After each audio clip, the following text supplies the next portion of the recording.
Olá, que Deus te abençoe. Seja muito bem-vindo ao nosso quarto vídeo do projeto Crescendo na Sabedoria da Torá.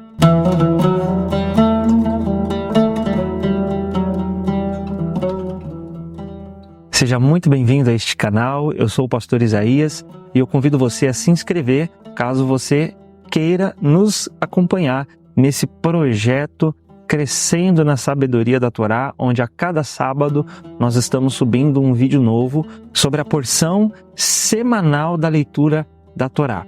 Como nós já falamos, a Torá são os 5 primeiros livros da Bíblia e esses 5 primeiros livros são lidos dentro de um ciclo anual, onde dentro de um ano são lidas 54 porções. Hoje nós vamos ler a porção da nossa semana e temos feito isso já há 4 semanas.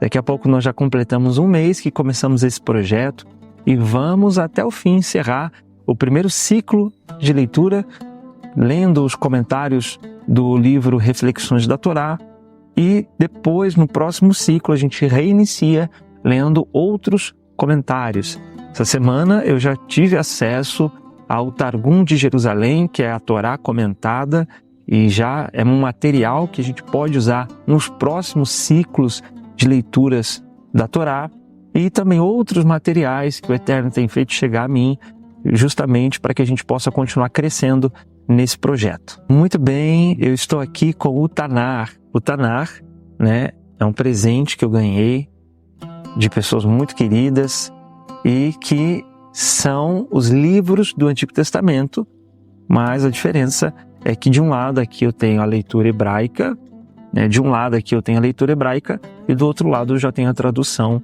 para o português. E eu vou usar o Tanar para a leitura de alguns versículos das porções da semana. E aqui ao meu lado está o livro do Moshe Grilak, Reflexões da Torá, que faz comentários de cada porção semanal. A porção da nossa semana é a porção chamada Kedoshim. Kedoshim significa sede santos. E ela vai do capítulo 19 de Levítico até o capítulo 20, no final dele até o versículo 27. E essa porção é uma porção muito especial, porque ela é citada no Novo Testamento, na primeira epístola do apóstolo Pedro. E isso nos chama a atenção por saber que o que foi ordenado aqui em Levítico 19 ao povo de Israel é ordenado lá no Novo Testamento para a igreja. E a gente vê assim então a relação que o Novo Testamento ainda continua fazendo com o Antigo. Na verdade, eu nem gosto de usar a expressão Antigo e Novo Testamento. Essas expressões, elas foram colocadas pelos tradutores. Não existe o nome Antigo Testamento na Bíblia. O que existe é o que os tradutores colocam quando vão fazer as cópias das Bíblias.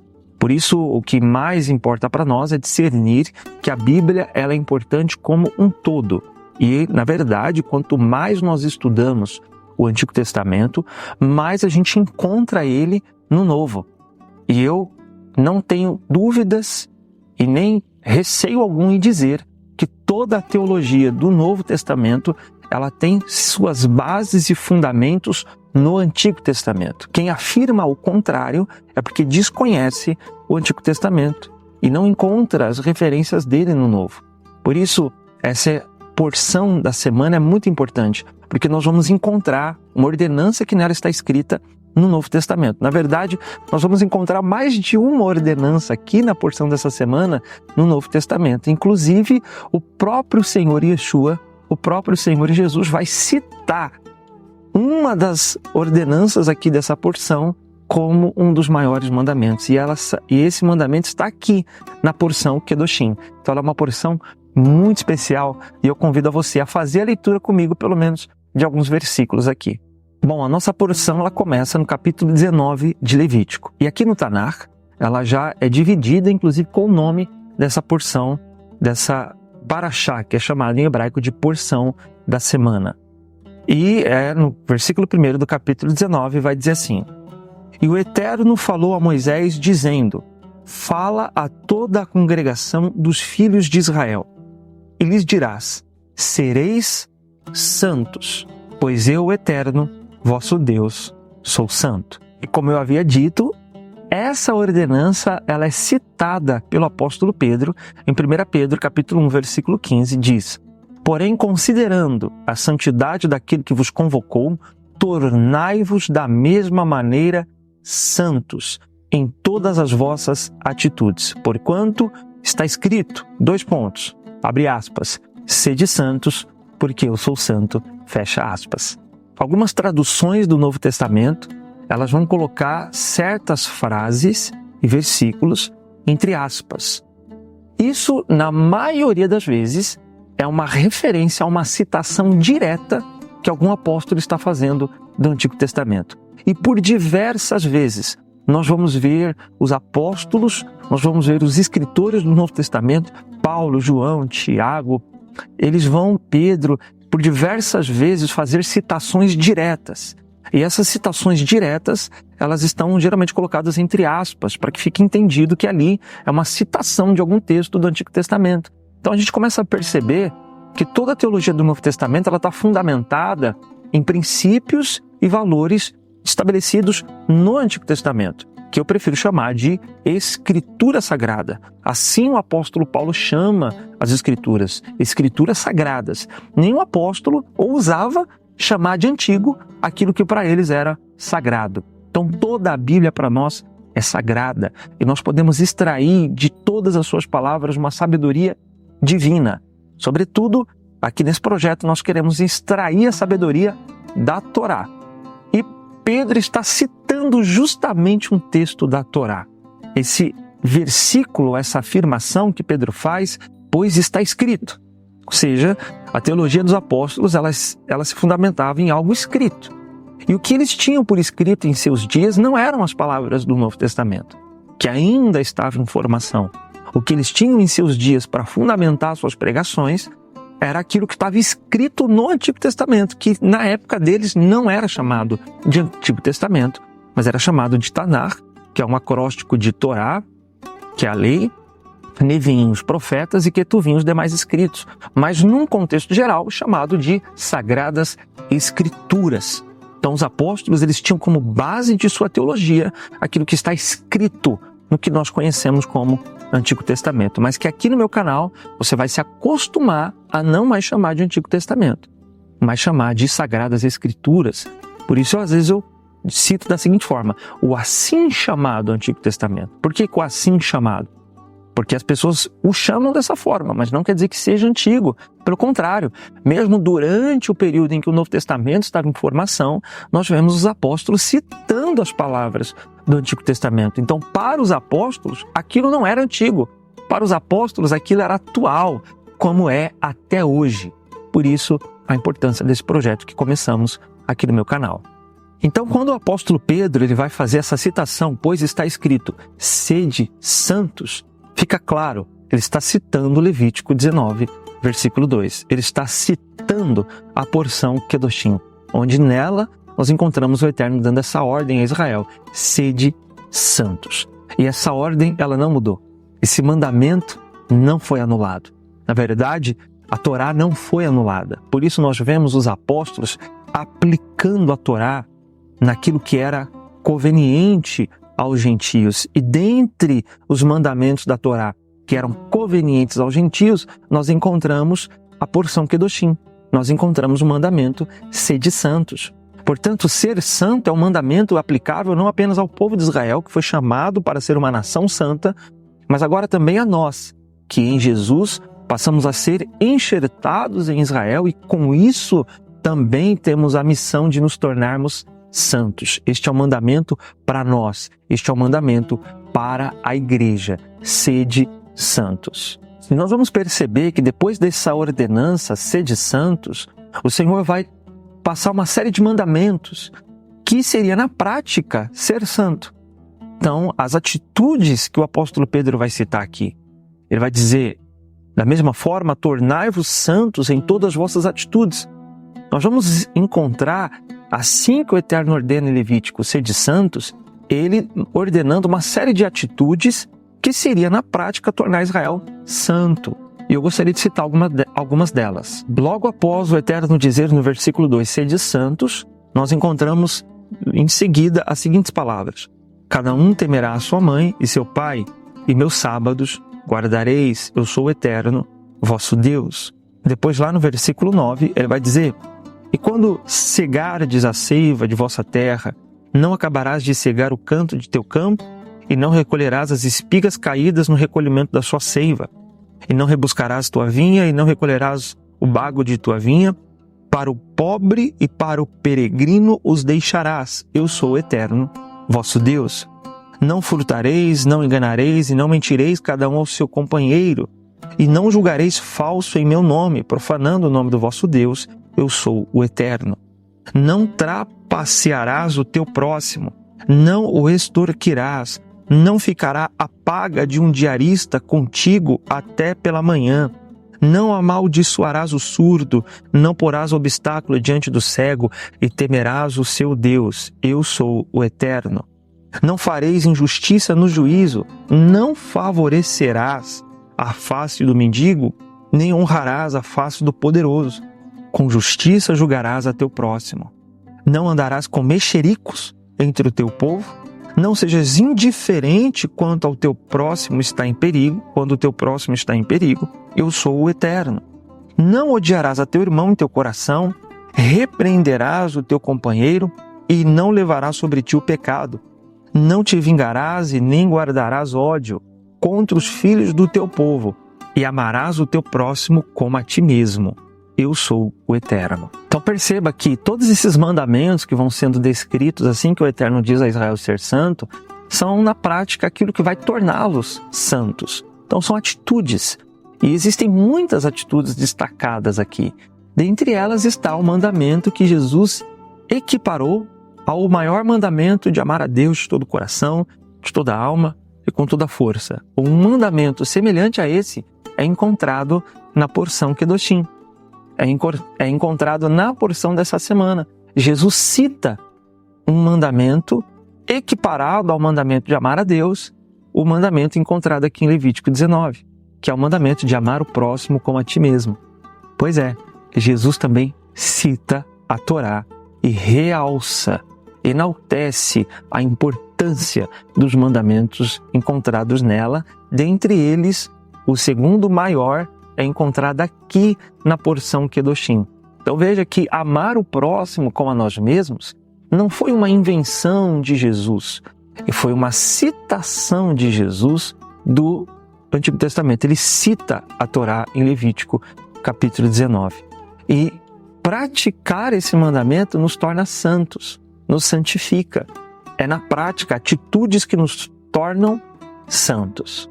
Mas dentre todas essas atitudes que tornariam Israel um povo santo e que de igual modo faria o mesmo conosco, o comentário de Moshe Grilak, que é o que nós estamos lendo nesse primeiro ciclo anual de leitura da Torá, ele vai dar ênfase ao mandamento de não pôr um tropeço na frente do cego. E eu quero que você me acompanhe agora no comentário da porção da semana.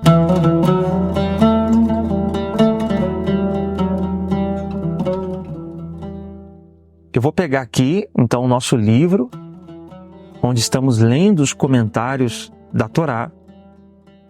E aqui, na porção Kedoshim, Moshe Grilak vai destacar a importância do mandamento do versículo 14, não pôr um tropeço na frente do cego. Ele vai citar o mandamento em hebraico que é Lifnei iver lo titen mirsol. Em português, significa diante do cego não porás tropeço. E ele comenta: não é possível que o título honorário de santo seja outorgado a uma pessoa apenas por não passar uma rasteira em um cego que cruzou seu caminho na rua. Pois evitar atingir e maltratar aqueles que não têm como se defender é o mínimo exigido de alguém que queira merecer o título de ser humano. Torna-se claro, então, que a intenção do texto é mais ampla e profunda. Veja que interessante, Moshe Grilak vai chamar a seguinte atenção. Poxa, não pôr tropeço na frente de um cego é o mínimo para ser humano. Por que ter essa atitude nos torna santos? Veja que ele vai caminhar dessa forma também. São as atitudes descritas aqui nessa porção que realmente nos tornam santos. Mas dentre elas tem essa atitude, não põe um tropeço na frente de um cego. Não precisa ser santo para saber disso. Mas por que fazer isso nos torna santos? E aí ele vai dizer que tem algo mais profundo nesse mandamento, do que simplesmente não colocar tropeço na frente de um cego. Então ele continua dizendo: além do argumento acima apresentado, o versículo termina com as palavras: e temerás a seu Deus. Olha que interessante.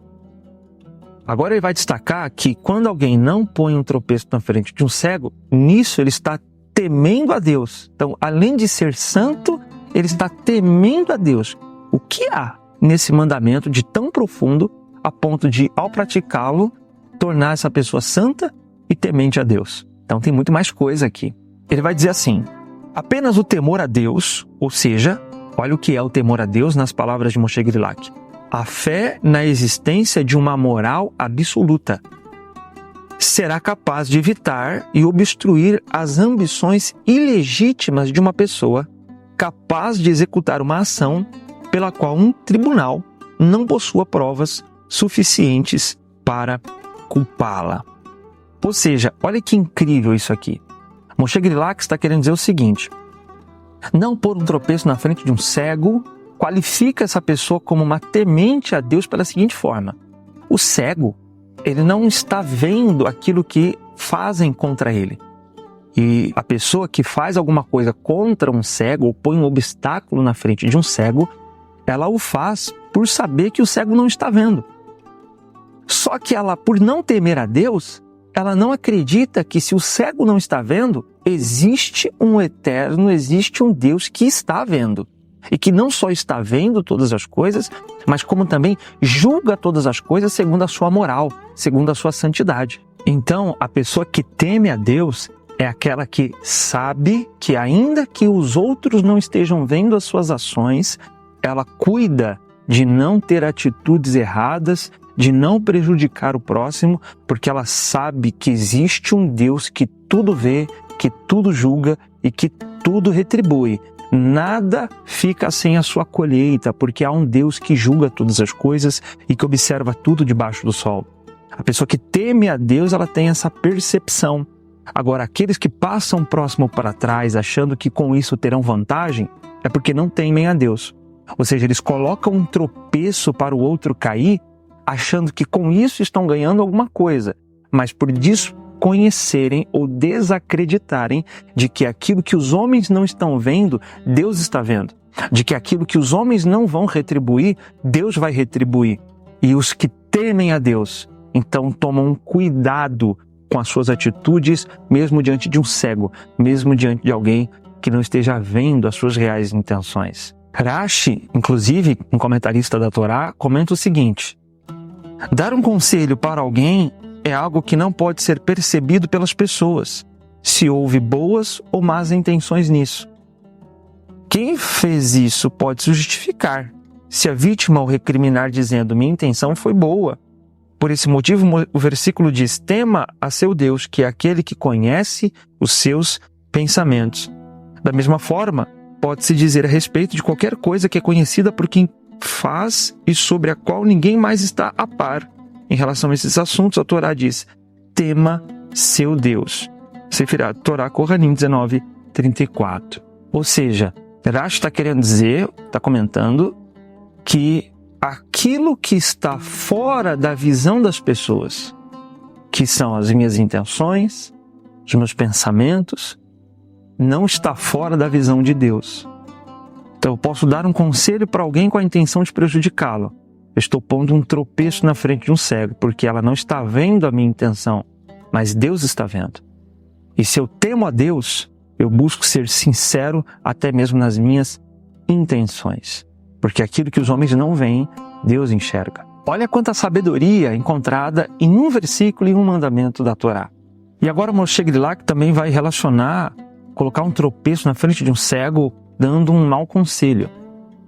Ele vai citar Rashi, que diz: diante do cego, ou seja, diante do que ignora os fatos, não dê um conselho que não lhe seja adequado. E aí ele vai dar um exemplo que é encontrado em Sifra Kedoshim 35, 3 situações nas quais uma pessoa pode pôr um tropeço na frente de um cego. Eu vou citar pelo menos 2 delas. A primeira diz assim: se alguém te perguntar: filha de fulano, estás apta a desposar um sacerdote? Não respondas: sim, estou pura, quando estiveres desqualificada. E outro diz: aquele que pede de ti um conselho, não lhe dê um conselho que não seja correto. O próximo exemplo é: não digas, venda teu campo e compra um burro, para ir depois e tomar o campo dele. E aí Moshe Grilak vai comentar: os exemplos apresentam pessoas cegas em relação à informação que lhes falta ou ao conselho que necessitam. O primeiro exemplo aborda a tentativa de enganar alguém, levando a uma transgressão da lei. A mulher era proibida pela lei de casar-se com aquele que fez a pergunta, mas ela o enganou, respondendo que estava apta. Neste caso, estaria prejudicando a alma de quem fez a pergunta. O outro exemplo aborda um prejuízo que poderia ser causado à propriedade da pessoa. Um exemplo que engloba toda a gama de artifícios comerciais de legitimidade duvidosa, admitidos em nome da economia de mercado. Em todos os exemplos citados, a responsabilidade pelas consequências recai sobre aquele que deu o mau conselho. Então, esse segundo exemplo é de alguém que diz: olha, venda o teu campo e compra um burro. E a pessoa dá esse conselho porque a intenção dela é depois ir lá e comprar o campo da pessoa que vendeu. Ou seja, ela deu um conselho com a intenção de se aproveitar. Muitos fazem isso quando, por exemplo, vão vender algo e omitem uma informação para que aquela pessoa não veja o prejuízo no qual ela está se envolvendo. Então, às vezes, omitem a informação de um carro, omitem a informação de um imóvel, omitem a informação de um negócio, porque querem tirar proveito naquilo. Ou seja, ela está colocando um tropeço na frente de um cego. Por que aquela pessoa é cega? Porque ela não tem total conhecimento das informações necessárias. E eu me aproveito dessa ignorância para dar um conselho errado no qual eu me beneficio. Quando a gente faz isso, nós não estamos temendo a Deus, porque eu estou achando que me beneficiei porque o outro não viu e não conhece aquilo que realmente está acontecendo, e naquele momento eu desconsiderei e esqueci que existe um Deus que está vendo e Ele sabe exatamente o que eu estou fazendo.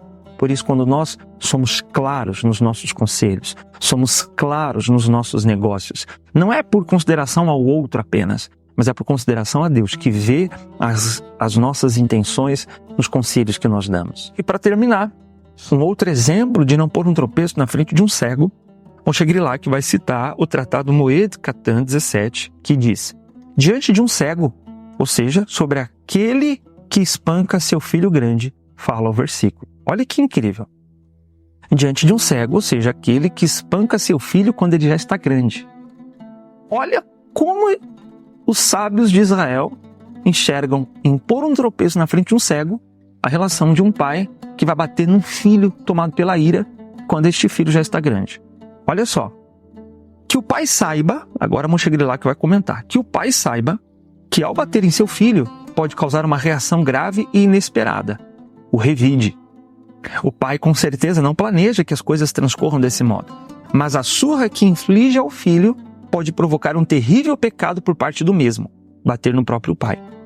Culpa, ensina-nos o versículo, recai totalmente sobre o pai, pois levou o filho a perder o controle, já que foi ele quem cegou os olhos da razão do filho. Olha que profundidade. Ou seja, o pai levou o filho a ficar cego no momento de estresse, a ponto do filho vir a cometer uma transgressão batendo no pai. Se quem provocou foi o próprio pai, porque o filho já é grande, então a culpa recai sobre o próprio pai.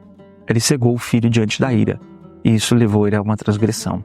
Olha quanta responsabilidade em não colocar tropeço na frente de um cego, e o quanto isso se amplia diante das nossas relações. E isso nos torna santos. Se atentar a isso nos faz ser santos. Esse foi o comentário dessa porção da Torá semanal, apenas no versículo 14 de Levítico 19. Imagina quanta coisa a gente ainda pode extrair aqui nos próximos ciclos de leitura que faremos nos próximos anos.